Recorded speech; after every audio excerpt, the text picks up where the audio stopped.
우리와 함께 하시는 하나님, 지난 1년 동안 하나님과 함께하는 행복으로 살게 하시니 감사합니다. 송구 영신 예배를 드리며 마지막과 처음을 또 주와 함께하기를 원하오니 이 시간도 성령으로 가르치시고 말씀하여 주셔서 우리 안에 잊지 말아야 할 것과 고백해야 할 것과 주의 응답을 얻어야 될 것을 기억하는 시간이 되게 도와주시옵소서. 믿음으로 감사하며 헌금한 손길들의 복을 더하시고 저들과 함께 하시는 날 동안에 주께서 저들의 주인 되시고 저들의 인도자가 되신 증거를 많이 드러내는 형통한 심령과 가정들이 되도록 도와주시옵소서. 예수님의 이름으로 기도하였습니다. 아멘.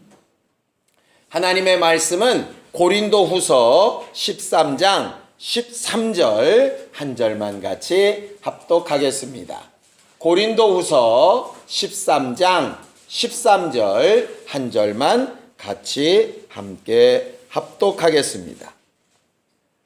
함께 읽겠습니다. 시작. 주 예수 그리스도의 은혜와 하나님의 사랑과 성령의 교통하심이 너희 무리와 함께 있을지어다. 아멘. 예배가 끝난 것 같죠? 네. 얼마나 좋습니까? 이렇게 예배가 딱 끝나면 아주 쌈박하게 좋을 것 같습니다. 한 해의 마지막 날 설교를 무엇으로 할까 하다가 우리가 늘 예배 끝 마무리에 축도로 듣는 내용을 말씀으로 삼는 것이 좋겠다라는 생각이 들었습니다. 오늘 그 마지막 구절에 있는 것처럼 너희 무리와 함께 있을지어다. 예배가 끝나고 또 사도 바울이 고린도서를 마무리 지으면서 쓴 내용의 마지막 축복이 하나님이 너희와 함께 있을지어다. 함께 계실지어다. 신앙생활은 우리가 지난 1년 동안 계속 배워오고 고백한 것처럼 하나님과 함께 하는 것입니다. 하나님은 자신을 우리와 함께 하시는 하나님으로 소개하고 계세요. 함께 하시는 하나님. 지난 1년 동안 하나님과 함께 하셔서 좀 행복하셨습니까? 그 고백이 정말 진실로 아멘으로 나올 수 있게 되기를 바랍니다. 혹 아멘 하기에는 좀 걸리는 부분들이 있다면 새해에는 더 담대하게 아멘하고 고백할 수 있는 우리의 신앙생활이 되기를 바랍니다. 믿음은 하나님을 우리와 함께 하시게 하는 것이에요. 아브라함이 하나님 앞에 그 믿음을 인정받았을 때에 하나님께서 그와 함께 하셨지요. 자식이 있을 때나 없을 때나, 그가 꼼수를 부려 자기 부인을 팔아먹을 때나 그렇지 않을 때나 하나님은 항상 그와 함께 계셨어요. 조카인 롯이 좋은 것을 보고 따라갈 때에도 하나님이 그와 함께 계셔서 거칠은 광야 같은 땅을 보는 그에게 내가 너와 함께 하겠다고 약속하시고 그 함께 하시는 증거로 내게 아들이 있을 것이라고 말씀하셨죠. 아브라함은 하나님의 부르심을 받은 이후로 그의 삶을 하나님과 함께 하는 것으로 성공하여서 믿음의 조상이 되었습니다. 우리가 잘 아는 요셉이라고 하는 사람도 요셉 하면 옆에 달라붙는 단어가 형통이라고 하는 단어인데, 형통할 때 항상 단서조항을 붙이시기를 하나님이 저와 함께 하시니 형통하였더라. 보디발의 종이 되었을 때에도, 감옥에 갇혔을 때에도, 총리가 되었을 때에도 사람 같으면 그 상황이나 환경이 바뀌면 감정도 바뀌고 생각도 바뀌고 목표도 바뀌고 행동도 바뀌고 그럴 것 같은데, 요셉은 하나님과 함께하는 그 일을 종일 때나 죄인일 때나 총리일 때나 변함이 없이 하나님이 함께 하실 수 있도록 그 자리와 위치를 만들었던 사람이었어요. 그래서 복 있는 자손이라 그렇게 인정함을 받죠. 우리가 잘 아는 다윗도 하나님과 함께했던 사람이었죠. 그래서 기름 부음을 받고 처음 하나님의 역사를 이루었던 사울을 위하여 수금을 타는 그 일에도 하나님이 저와 함께 하셔서 능력이 나타났다라고 되어져 있고, 골리앗을 죽이러 나아갈 때에도 마치 사람들은 물맷돌, 그 돌멩이로 골리앗을 죽였다고 착각하지만 성경은 하나님이 저와 함께 하셔서 그 일을 이룰 수 있었다라고 가르쳐 말을 합니다. 그가 밧세바를 취하고 또 우리아를 죽게 하고 하는 그 시기에 하나님과 잠깐 떨어져 있는 것처럼 보였던 때가 있었지만, 다시 하나님 앞에 그 사실을 회복하고 돌이켰을 때 하나님이 그와 함께 하셨던 일들을 계속해서 말씀하고 있죠. 예수님은 더더군다나 설명할 필요가 없지요. 성령으로 잉태되기 시작하셔서 성령이 임하신 이후에 공생의 기간 내내를 하나님과 함께 하시고, 마지막 죽는 그 순간까지 사람들의 원망하거나 자기의 신세를 한탄하시는 게 아니라 하나님과 함께 있음을 늘 대화함으로 마지막 순간까지 그가 보내셨던 이가 바로 예수십니다. 초대교회의 성령이 제자들에게 임하신 이후에도 그 성령이 그 제자들과 늘 함께하고 함께하는 그 자리에 역사와 능력들이 나타났던 것들을 보게 되어지죠. 결국 성경은 창세기부터 계시록까지 어떤 사건을 들여다봐도 누구에 관련된 얘기냐? 하나님과 함께한 사람들과 관련된 얘기입니다. 반대로는 하나님과 함께하심이 깨어졌던 그 사건들에 관련된 이야기입니다.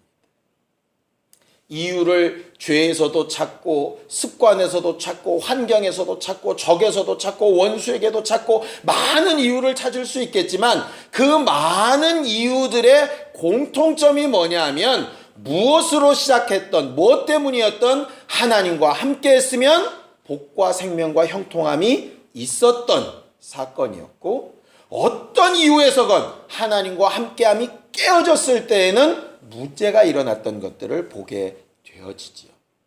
우리들의 지난 1년도 곰곰이 되돌아보면 언제 문제가 생겼고 언제 하나님의 역사가 있었던가를 잘 돌아볼 수 있습니다. 예수께서 이 땅에 오신 이유도 단 한 가지, 하나님께서 우리와 함께 하시는 이 일을 위해서 오신 것이라고 말하죠. 그래서 마태복음 1장 23절에 이렇게 말하죠. 아들을 낳으리니 이름을 예수라 하시니가 그 또 다른 이름으로 임마누엘이라 하는 이름을 가르치셔서 저가 자기 백성과 함께하는 분이라고 하는 것, 함께하기 위하여 오신 분이라고 하는 것을 너무나도 분명하게 그렇게 말씀해 놓으셨습니다.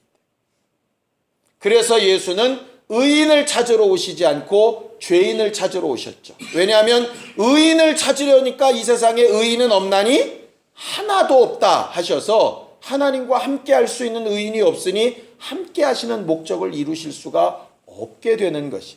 그래서 아예 죄인을 찾아오셔서 다 죄인이니까 누구라도 하나님과 함께 할 수 있는 길을 열어놓으셨고, 자기가 십자가에 피 흘려 죽으심으로 그 은혜를 알고 믿고 의지하는 자들은 다 하나님과 함께 할 수 있는 존재가 되게 하셨죠.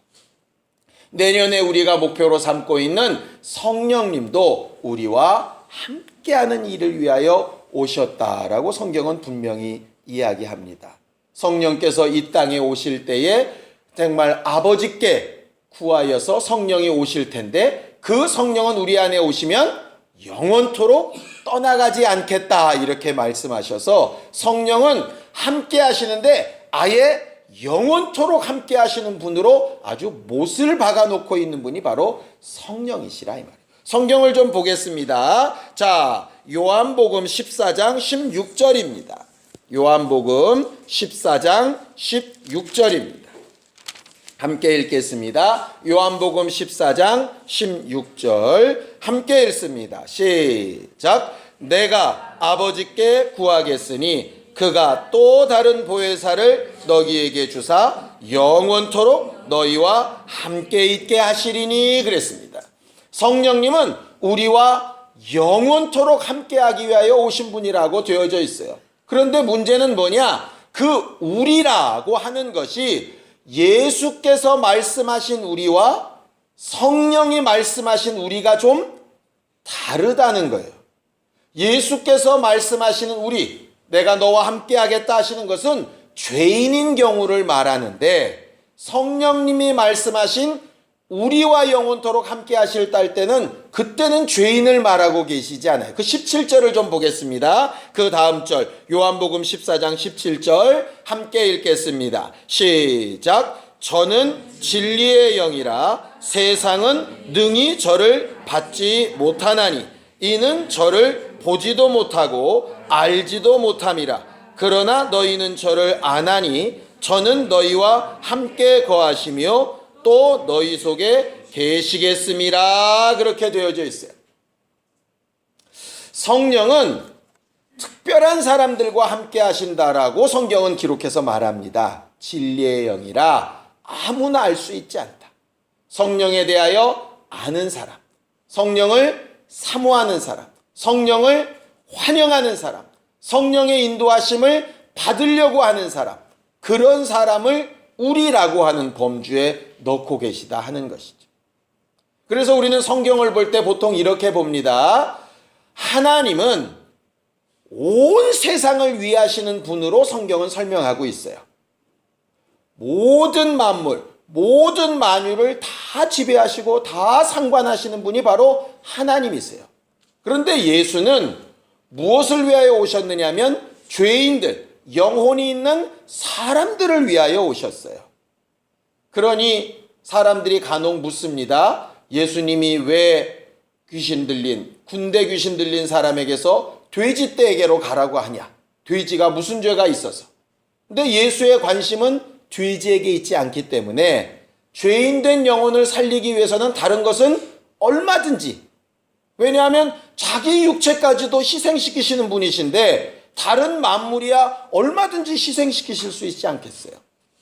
하나님 아버지는 모든 만물을 대상으로 하신다면 예수는 영혼이 있는 죄인된 세상을 향하여 관심이 있으시고, 성령은 거기에 더 바운더리가 좁아지셔서 예수를 알고 믿고 성령을 의지하는 사람들을 도우시겠다라고 이렇게 말씀하고 계시다 이 말이죠. 그래서 우리는 이제 예수께서 하늘에 가시고 성령께서 우리 안에 와 계신 것으로 하나님과 함께 하려면 성령과 함께 해야 하는데, 그 성령과 함께 하기 위해서는 성령에 대해서 알아야 하고 성령을 환영해야 되고 성령의 인도하심을 얻으려고 하는 그 마음을 가지고 있어야 하나님과 함께 할 수 있는 것이에요. 그래서 내년도에 우리가 성령님께 인도받는 삶을 좀 살아보자고 말하는 이유는 바로 그것 때문입니다. 어떻게 하면 성령님과 함께, 하나님과 함께하는 일을 할 수 있을까? 예수는 비법을 하나 가르쳐 놓으셨습니다. 자, 요한복음 8장 29절입니다. 요한복음 8장 29절입니다. 함께 읽겠습니다. 요한복음 8장 29절입니다. 함께 읽지요. 시작. 나를 보내시니가 나와 함께 하시도다. 내가 항상 그의 기뻐하시는 일을 행함으로 나를 혼자 두지 아니하셨느니라 그랬어요. 예수께서 하나님과 함께하는 방법, 성령과 함께하는 방법, 계속해서 떨어지지 않고 함께할 수 있는 방법을 뭐라고 가르치셨냐면 항상 그의 기뻐하시는 일을 행하면 된다 이러셨죠. 그래서 우리는 내년도에 하나님이 기뻐하시는 일에 대해서도 함께 배워가 보려고 합니다. 하나님이 기뻐하시는 일이 뭘까요? 여쭤보는 겁니다. 하나님이 기뻐하시는 일이 뭘까요? 아예 대답을 안 하시기로. 왜냐하면 내년에 가르친다 그랬으니 네가 내년 1년 동안 잘 가르치겠지. 이제 뭐 그러신 건가요? 우리가 보통 하나님이 기뻐하시는 일을 하자, 하나님을 기쁘시게 하자 이렇게 얘기합니다. 그런데 정작 콕 집어서 하나님이 기뻐하시는 일이 뭘까? 그러면 늘상 이제 손가락에 꼽는 거 있죠. 예배, 찬양, 기도, 헌신, 봉사, 뭐 직분, 겸손 쫙 이렇게 나옵니다. 근데 성경에 아주 이렇게 콕 집어서 하신 말씀이 혹 있지 않을까 해서 찾아봤더니 한 구절이 있더라고요. 하나님이 기뻐하시는 거 이거다. 그것도 예수님의 입을 통해서 말씀하시는 거예요. 성경 어디쯤 있을 것 같습니까? 예, 요한복음에 있을 것 같으시지요? 그런데 누가복음에 있습니다. 자, 성경을 보겠습니다. 누가복음 12장 32절입니다. 누가복음 12장 32절입니다. 함께 읽겠습니다. 누가복음 12장 32절입니다. 함께 읽습니다. 시작. 적은 무리여 무서워 말라. 너희 아버지께서 그 나라를 너희에게 주시기를 기뻐하시느니라 그랬어요. 우리는 자꾸 하나님이 기뻐하시는 일이 뭘까? 예배를 받으시고 헌신을 받으시고 봉사를 받으시고 영광을 받으시고 찬송을 받으시고 이렇게 하나님이 뭘 받으셔야 기쁠 거라고 생각을 해요. 왜 그럴까요? 내가 그러니까. 내가 뭘 받아야 기쁘니까. 그러다 보니까 하나님도 기쁘시려면 뭔가 하나님이 받으셔야 될 것 같고 하나님이 기뻐하시는 일은 내가 뭔가 해드려야 될 것 같고 그러니까 하나님의 기뻐하시는 하려면 뭔가 부담이 되고 내 손해가 드러나고 자꾸 이렇게 이제 계산이 된다 이 말이에요. 그런데 오늘 성경은 하나님은 뭘 기뻐하시냐면 하나님이 받으시는 걸 기뻐하는 게 아니라 하나님의 나라를 우리에게 주시는 걸 기뻐하신다 그랬어요. 어떻게 그게 가능할까? 이게 부모가 돼보면 이해가 됩니다. 부모가 돼보면 내가 먹는 것보다 자식들이 잘 먹을 때 기뻐요. 내가 좋은 옷 입을 때보다 내 자식이 좋은 옷 입을 때가 진짜 기뻐요. 나 원하는 걸 하는 것보다 내 자식이 원하고 막 방방 뜨는 걸 보면 기뻐요. 그것은 안 해보면 몰라요. 하나님이 기뻐하시는 일을 우리가 그동안 참 많이 착각한 부분이 있어요.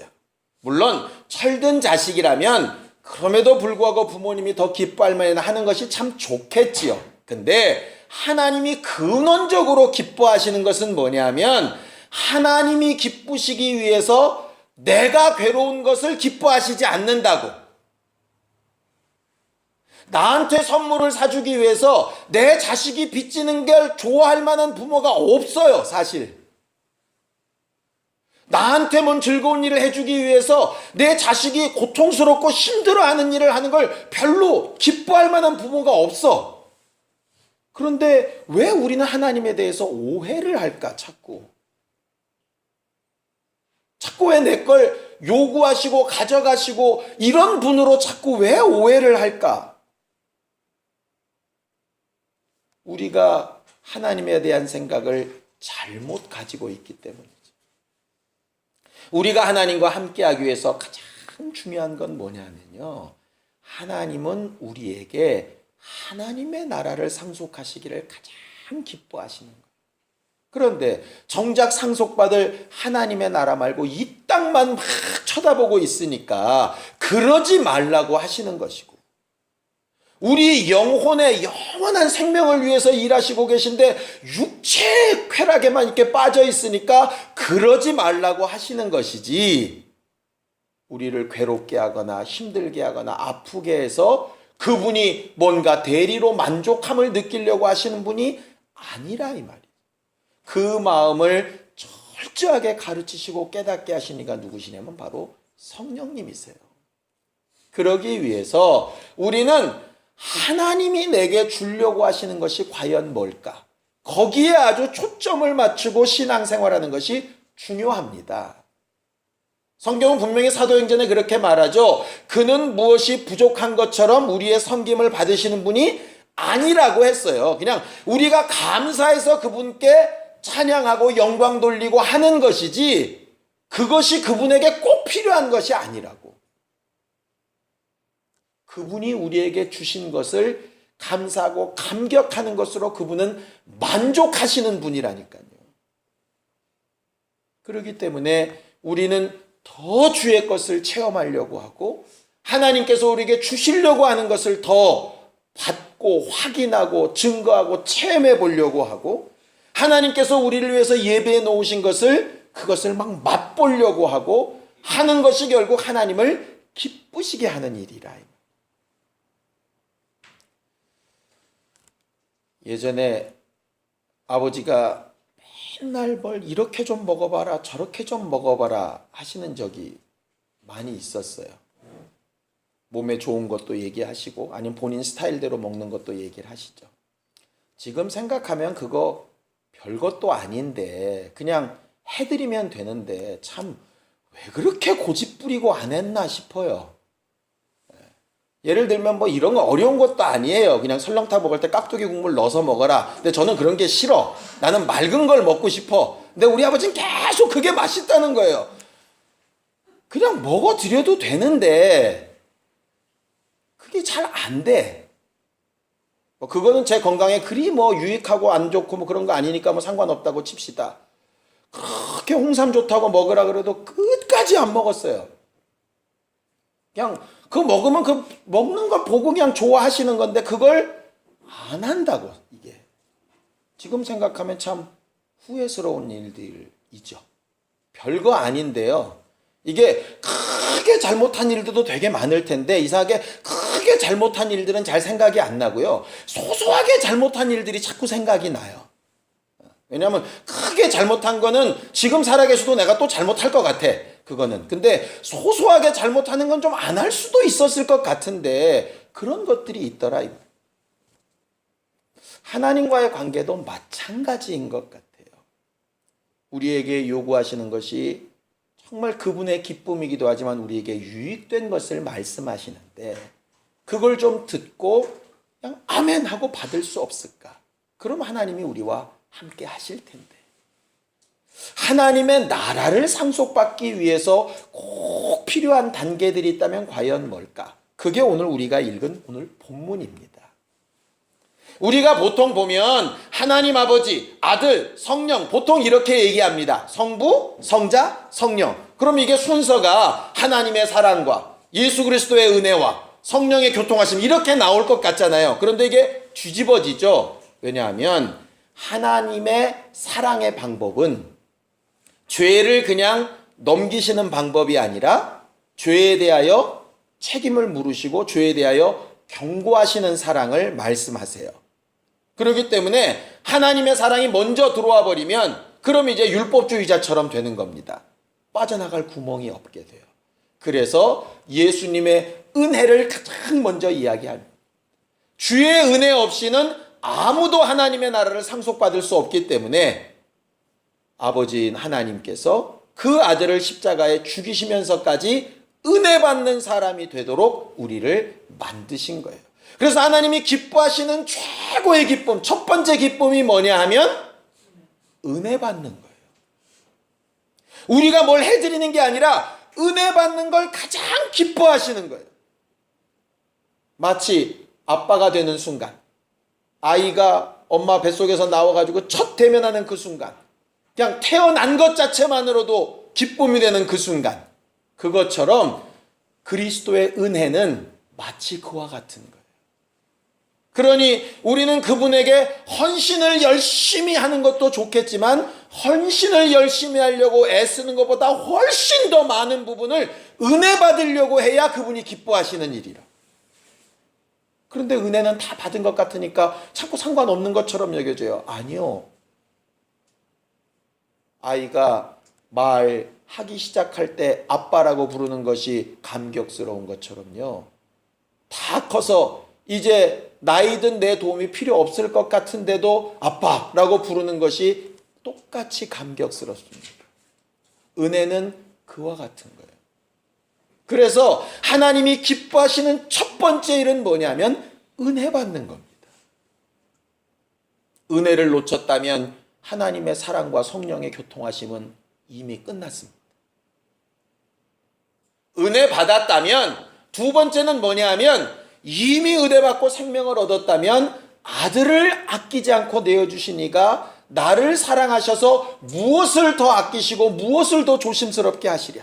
그러니 내게 허락되어지고 나를 인도해 나가신 하나님의 모든 계획은 지금 당장 내 마음과 생각에 혹 들지 아니할지라도 그 사랑으로 분명하게 가장 좋은 곳으로 인도하고 계시다라고 하는 신뢰를 가지는 것. 그것이 하나님을 기쁘시게 하는 두 번째. 하나님을 기쁘시게 하는 첫 번째는 내가 은혜 받는 것이고요. 두 번째는 은혜 받은 사람으로서 내 주변의 모든 상황이나 내 처해지는 모든 일들 가운데 하나님이 나를 사랑하셔서 가장 좋은 곳으로 인도하고 계시다라고 하는 믿음과 신뢰를 가지는 것이 하나님을 기쁘시게 하는 첫 번째입니다. 마치 자식이 아빠, 엄마의 말을 믿어줄 때에 부모의 마음이 기쁜 것과 똑같은 것입니다. 그렇게 은혜를 계속 생각나서 받게 하고 하나님에 대한 신뢰를 계속 가지게 하고 상황이나 환경이나 형편 때문에 마음이 좀 막 낮아지려고 하다가도 다시 또 회복되어지고 하는 일을 하시는 분이 누구시냐면 성령의 교통하심이라 이렇게 되어 있습니다. 그 교통하심이란 단어가 우리가 잘 쓰지 않는 단어라서 그런데요. 원래 우리나라 말로 제대로 번역을 하려고 그랬으면 사귐입니다. 사귐. 펠로우십. 코이노니아라고 하는 뜻이에요. 교제.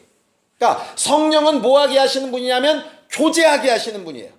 예수의 은혜와 우리를 교제하게 하시고 하나님의 사랑과 우리를 교제하게 하시고 은혜 받은 사람들끼리 교제하게 하시고 그래서 성령 충만한 사람의 특성은 뭐냐면 독불장군이 안 됩니다. 교제하게끔 되어 있어요. 왜? 성령의 특성 자체가 교제예요. 남을 배려하고 돌아보고 함께하고 복음을 전하고 하는 모든 일을 하게 하시는 이가 성령이시라고요. 성령 충만한데 주위에 아무도 없다? 그거는 좀 이상한 겁니다. 성령은 교제하게 하시는 분이거든요. 그래서 오늘 성경 본문에 세 가지 얘기하는 겁니다.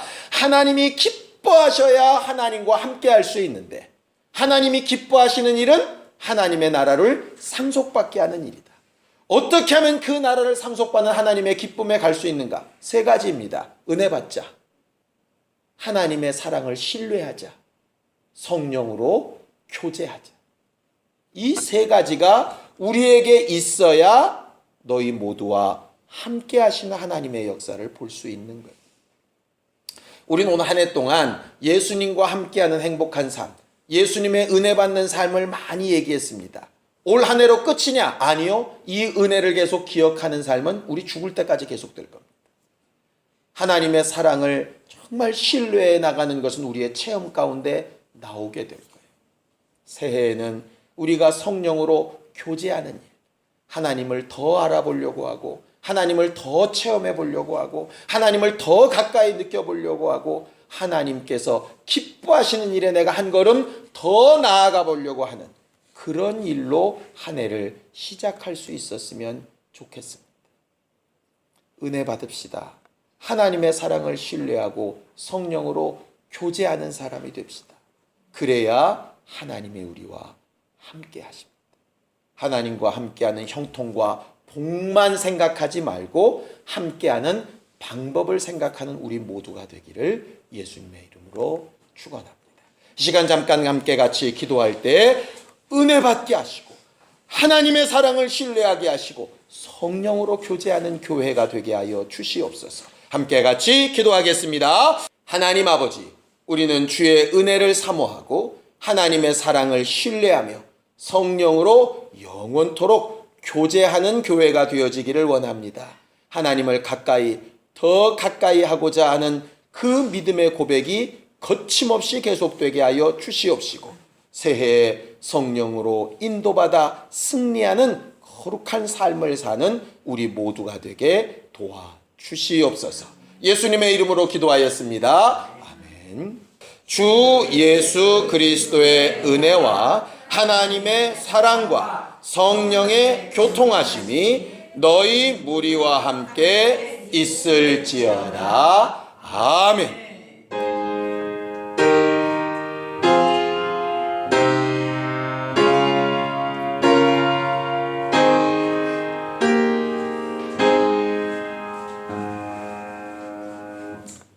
여러분 새해 복 많이 받으시기 바랍니다. 감사합니다. 수고하셨습니다.